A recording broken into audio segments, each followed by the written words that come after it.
Hi guys, welcome to fintech trading. जैसे कि आप स्क्रीन पे देख पा रहे हो, आज हम डिस्कस करेंगे शेयर इन्फोसिस को 1 वीक कैंडल चार्ट पे। एक जो कैंडल है 1 वीक की है, तो इसके हिसाब से हम डिस्कस करेंगे। पिछले जो ट्रेडिंग सेशन में है, इसमें निफ्टी बहुत ही भयंकर तरीके से गिरी है और निफ्टी जो है अभी 22,000 के आसपास आके सपोर्ट लेती हुई कहीं नज़र आ रही है। 22,000 के आसपास सपोर्ट लेती हुई नज़र आ रही है। हो सकता है कि इससे भी इससे पहले कि आपको कुछ फंडामेंटल चीज़ें मैं बता देता हूँ कि निफ्टी इतनी क्यों फिसल रही है और शेयर मार्केट में इतना त्राहिमाम क्यों आ गया है और हमें एज ए इन्वेस्टर क्या करना चाहिए, हमें किस टाइप से आगे बढ़ना चाहिए। तो सबसे पहले तो मैं आपको बता देता हूँ कि जो निफ्टी 100 है और निफ्टी 100 जो लार्ज कैप कैटेगरी के जो शेयर हैं, उनमें अभी रिसेंटली 16% करेक्शन हुआ है और मिड कैप में 18% करेक्शन हुआ है। इस प्रकार से करेक्शन सभी में हुआ है, मिड में भी हुआ है, लार्ज में भी हुआ है।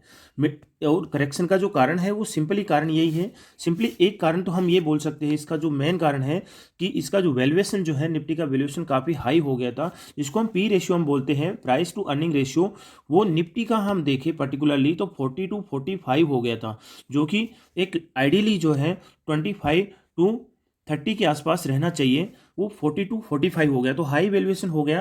तो सेलिंग प्रेशर, सेलिंग आ गया, एफआईज ने सेल करना शुरू कर दिया और वहीं से सारा खेल शुरू हो जाता है। एफआईज की सेलिंग हो जाती है, वहीं रुपये का डिप्रिसिएशन हो जाता है, डॉलर स्ट्रांग हो जाता है, उसी के कारण सारी जो चक्र है वो चलने लग जाते हैं।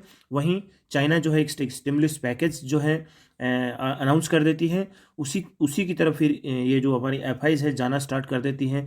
वहीं ट्रम्प इफेक्ट आ जाता है, रेसिप्रोकल टैरिफ की बात हो जाती है ना, और वहीं बॉन्ड यील्ड की बात हो जाती है। अभी बॉन्ड यील्ड में देखें तो 4.5% अमेरिका में जो बैठे हैं विदाउट एनी वरी, कोई टेंशन नहीं है, बॉन्ड यील्ड 4.5% दे रहा है और इंडियन मार्केट से 4.5% निकालना एफआईज के लिए मुश्किल हो गया।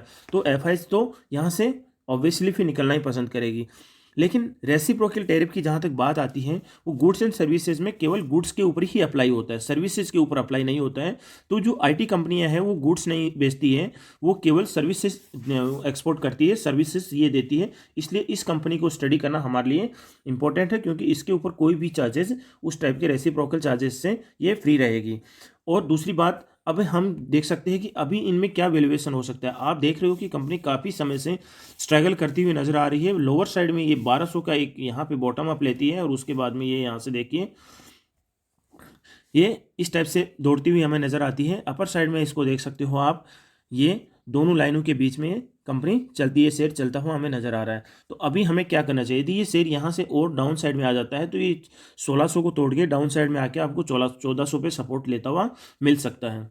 लेकिन इस पर्टिकुलर शेयर का जो पी रेशियो है वो 25 के आसपास में है। मुझे लगता है इसमें करेक्शन हो चुका है और जो लार्ज कैप पी है, लार्ज कैप जो कैटेगरी का जो पी है वो भी आइडियली 20 के आसपास में आ गया है, जो हिस्टोरिकली 22 के आसपास में है। तो इसमें और वैल्यूएशन का जो चक्कर था वो खत्म हो गया है। दूसरा, आरबीआई जो है रुपीज़ को है ना स्ट्रॉन्ग करने की कोशिश कर रही है, रूपी डॉलर को स्टेबलाइज करने की कोशिश कर रही है, रेपो रेट को कम करने की कोशिश कर रही है, थोड़ा सा रेट कट भी किया है। तो वैल्यूएशन अभी धीरे धीरे कहीं ना कहीं आपको सेटल होता हुआ नजर आएगा। तो ऐसा नहीं है कि 2025 में पूरे 25 में आपको ऐसे ही वैल्यूएशन मिलेगा। आप वीडियो के अंत तक बने रहिए।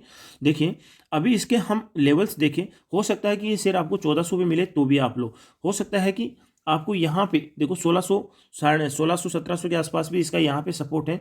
तो इसको आप एसआईपी मोड में जाओ, सिस्टमेटिक इन्वेस्टमेंट प्लान, जो जैसे कि आप म्यूचुअल फंड में करते हो वैसे ही आप स्टॉक्स में भी एक एक स्टॉक उठाओ, एक साथ लम सम इन्वेस्टमेंट मत कीजिए, एक एक स्टॉक उठाइए। यदि आपको ये शेयर डाउन साइड में फिर 1600 पे आ जाता है, 1400 1500 की तरफ आता है, तो यहाँ पे आप 2 उठाइए, 3 उठाइए। यदि और डाउन 1200 की तरफ आ जाता है तो वहाँ पे और ज़्यादा आप उठाइए। ये कंपनी स्ट्रांग है, फंडामेंटली स्ट्रांग है और मार्केट लीडर कंपनी है, इसका presence all over the world है। ये बहुत ही शानदार कंपनी है, आपको कहीं नुकसान देने वाली नहीं है। आप बस बाई ऑन डिप स्ट्रेटजी में जाइए, घबराने की कोई ज़रूरत नहीं है। आपको एक ना एक दिन, जिस समय ये 2000 के ऊपर निकल जाएगी, और 2000 के ऊपर निकलने के लिए अभी मार्केट की सिचुएशन थोड़ी बेहतर होना जरूरी है। 2000 के ऊपर निकलने के बाद में इसके नए लेवल्स बनेंगे जो 3000 4000 की तरफ दौड़ते हुए नजर आएंगे। अभी इसके वैल्यूएशन सही हो गए हैं, आपको कहीं भी कोई प्रकार का डाउट रखने की जरूरत नहीं है। फिर आप अपने फाइनेंशियल और टेक्निकल्स को चेक करके और अपने अपने जो फाइनेंशियल एडवाइजर है उससे कंसल्ट करके इसमें पोजीशन बना सकते हो, जिससे कि आप लंबे समय तक टिक सके। Thank you, thanks a lot.